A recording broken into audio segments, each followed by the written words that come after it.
and you will reap in Jesus' name. Amen. When you sow, you must reap. When you sow, what must happen? You must reap.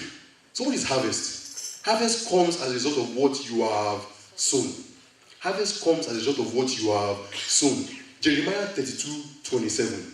He said, I am the God of all flesh. He said, is there anything too what? Hard for me. I am the God of all flesh. Is there anything what? Tell your neighbor, there's nothing too hard for God. I am the God of all flesh. Is there anything too hard for me? See, God can take you from mediocrity to the top. God can take you from having nothing to having everything. God can make your He can make your life something that people study for years. God can take you from knowing nothing to having the best. But it comes from harvest. And that harvest comes to you now in the name of Jesus. Amen. That harvest comes to you now in Jesus' name. Amen. Jeremiah 33:3. Jeremiah 33:3 says, call to me and I will what? Answer you. I will show you great and mighty things which you do not know. Call unto me, what will I do? So what do you have to do first? Call. If you are trying to talk to somebody in Nigeria, what do? Do you send mail? And that mail will get there maybe in 2 years if they don't throw it away. What do? Call. Say, call to me and what will happen? I will answer you and I will show you great and what? Mighty things which you do not know. There are some things you don't know. There are some things you don't know. There are some things I don't know. But God says, call unto me and I will show you great and mighty things which you do not know. See, God is in the business of answering questions. God is in the business of what? Answering questions. Whatever you are going through, have you asked God, God, what is going on? Because when you ask God, He will give you the right answer.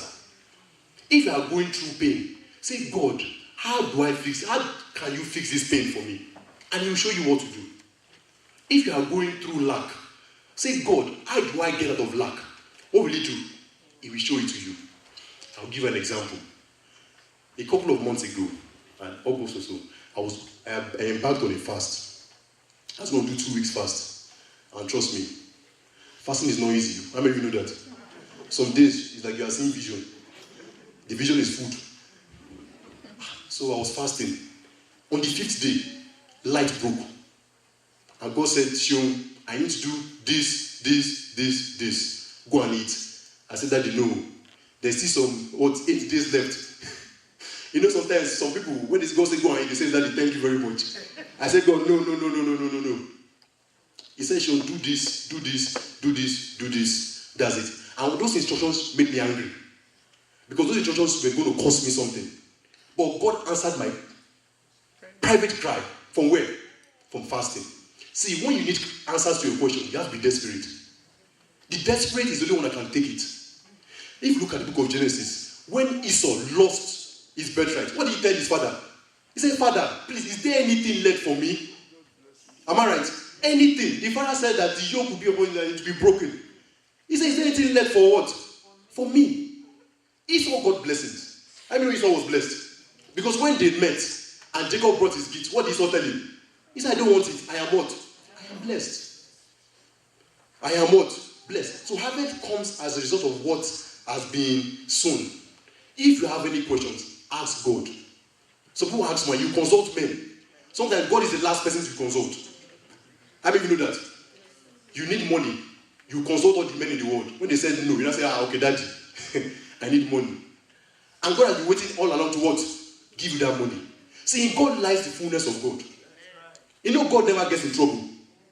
If everybody here needs $1 billion, do you know God is not shaking? You know God is not nervous. God can supply all your needs, but according to your riches in glory in Christ Jesus. God is a question answering God. You must pay the price to hear God speak to you. And I pray God give us the grace to pay that price in Jesus' name. Amen. See, let me tell you something. Food for the belly for the food. All we want, perish. Seek ye first the kingdom of God and righteousness. What will happen? All these things will be added unto you. Please, if you want to be great in life, you must pay a price for it. If you want the fullness of your harvest, what must you do? You must pay the price. Nothing comes without a price. Anything that comes cheaply is useless. I want to ask you a question. Do you go outside and pack dust and put it on your table and say this is something nice? Do you do that? Why? It's there. If you see diamond and you put it there, won't you, sir, if you see diamond, what will you do? You pick it up first. When you check it, there's nobody looking, you can't sell it and make your money. Anything of value is hidden. God must reveal it to you. Everybody say in the name of Jesus. Father, reveal yourself to me. Reveal all I need to move forward. Reveal all I need to make progress from now on in Jesus' name. Brethren, I want you to have that mindset that God loves me and God wants to listen to me. God loves you. Bible says, while we were yesterday, what did he do? He died for you. John 3:16, for God so what? Loved the world. The harvest was Jesus. That's what our pastor was saying this morning. The harvest is Jesus. God loved you, so he died for you. If God can die for you and send Jesus to die for you, because Jesus is God, then he loves you so much that your harvest must come. He loves you so much that you must get all that you need for life. And you will get it in Jesus' name. Amen. Your life will be a mistake in Jesus' name. Amen. Your life will be full of regrets in Jesus' name. Amen. Every pattern in your family life that is negative is cursed in the name of Jesus. Amen. No repetition of patterns again in Jesus' name. Amen. God is saying here that harvest comes to those that seek for it. You must seek for your harvest. When I was serving, now it's a couple of years ago now, time flies. We went to a village to witness. Some part of Nigeria is rural. Rural. So I went there, and that place is a place where they have plants, they plant things. I saw mangoes, I saw fruits that were rotting on the tree. You know when fruit has been on the tree for a while and it's overripe, what happens to it? It just drops. Many of us have fruits that are rotting on the tree because we have not sought our harvest. From now on, we take our harvest in Jesus' name. Amen. We take our harvest in the name of Jesus. Amen. So, sowing, or the God of harvest, as I said here, and I'll continue, is the fact that 2 Corinthians 9, it says, God is able to make all grace abound towards you. Let's read it. 2 Corinthians 9, 8. I will start from 2 Corinthians 9, 6 to 8. Start from verse 6, please. Verse 6, we read together. It says, but this I say, he who sows sparingly, what will happen? Will reap sparingly. He who sows bountifully, what will happen to them? Verse 7. So let everyone give as he what? Proposing in his heart. Not grudgingly or of necessity. For God what? Loves a cheerful giver. God loves a cheerful giver. Then verse 8. And God is able to what? Let's read together. Abound towards me. That me having always sufficiently in all things may have abundance for every what? Good work. Every good work. Every good work. So harvest could be positive or negative. Harvest could be what? Positive. Or negative. Harvest could be positive or negative. I had a friend. She hit me up. She was like, hey, how are you? What's going on? I said, I'm fine.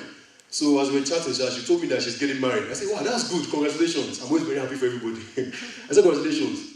She now said the guy is from another tribe. I won't mention the tribe. And her father is not in agreement. I said, well, if you love this guy, set up a meeting between the man and what? And your dad. So your dad can be peaceful. She said, no. That her father is in a cult. Her father said to her that she cannot marry because he wants to make money. So when she was born, he covenanted her. When I saw it on my phone, I don't say, He said he covenanted her that because he wants to be rich, that his children will not, they won't marry. Anyone is stopping you from moving forward, they fall in the name of Jesus. Amen. Anything stopping you from moving forward falls in Jesus' name. Amen. He said, and that's the reason. He said when she heard it, she was very shocked that she hates her dad. But she was fighting it in the flesh. You can't fight the cultist in the flesh now. If you slap him, you can just use one jab. So I sent because opposite sex, you have to be careful. So I just sent her a YouTube video. I said, watch this video. The pastor will show you everything you need to do to fight that demon. Positive and negative what? Harvest. Every normal parent wants the best for their children. God wants the best for you. Some earthly parents want the worst for their children. But God wants the best for what? David said, if my father and mother leave me, say, God, you will take me up. I'm just summarizing it. There's positive and what? Negative harvest. Negative harvest sucks. Positive harvest is the best. Negative harvest. If you look at the book Jeremiah 15:16. Actually, sorry, forgive me. Psalm 127, 1 to 2. I'm sorry. Psalm 127, 1 to 2. Psalm 127, 1 to 2. That's negative harvest. Thank you. Unless the Lord builds the house, what happened? The labor in vain that what? Unless God guards the city, the watchman stays awake in what? Verse 2. It is in vain for you to rise up early and what? To sit up late, to eat the bread of what? So who said the bread of affliction? For so he gives his beloved what? Sleep. He gives his beloved what? Sleep. See, when God keeps you, you have rest all around you. Hallelujah. When God keeps you, he protects you. I don't need bodyguards. My bodyguards are here. They go with me everywhere. God's protection is best. There are people that have bodyguards and they still get shot. There are people that have bodyguards, they do the bodyguard. The bodyguard acts like nothing is going on and they attack that person. Negative harvest comes with toiling and sorrows. Negative harvest comes with pain and sweat. But God's blessing comes on us in Jesus' name. Positive harvest is Psalm 126, 5 to 6. Psalm 126, 5 to 6. He said, those who sow in tears shall reap in joy. You will reap in joy in Jesus' name. He says, he who goes forth and weeps, bearing precious seed to sow, shall come home again with what? Rejoicing, bringing his grain sheaves with him. So, harvest will be positive or what? Negative.